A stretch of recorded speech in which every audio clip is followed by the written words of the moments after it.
বোঝা যায় আপনাদের ভিতরে 2 নাম্বার গুণ অর্জন হইয়া গেছে। আল্লাহ বলে ওয়াইদা তুলিয়াত আলাইহিম আয়াতুহু যাদাতুহুম ঈমানা।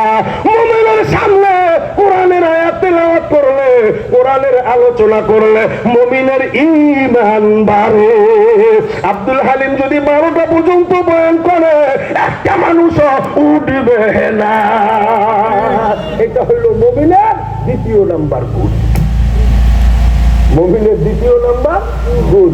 মুমিনের 3য় নাম্বার গুণ হইল ওয়ালা রাব্বিহিম ইয়াতাওয়াক্কালুন।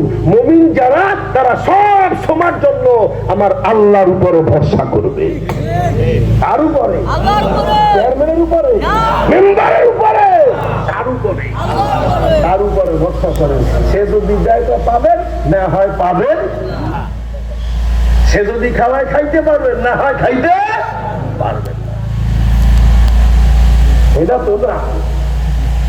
এই যে সে আমাকে সব 30 কেজি একখান কাঠের জন্য বাবার বাবা যাইতে যাইতে জোতা ছিঁড়ে ফেলাইছে। 10,000 খুঁয়ে এলেছেন, একখান কাঠ হয় নাই। কথা কয় টাকা বস্ত্র পাতার জন্য কত জায়গায় গেছে, কত টাকা খাওয়াইছেন, কত রুই মাছ খাওয়াইছেন, মিষ্টি খাওয়াইছেন। কথা কয় টাকা।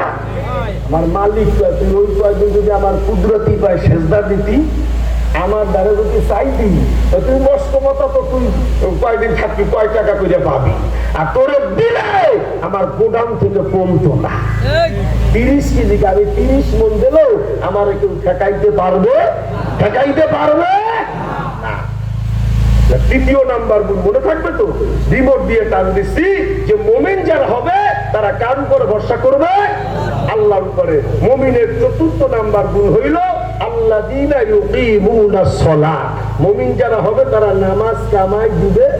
বলে নামাজ কামাই দিবে না। এটা হইল 4র্থ নাম্বার।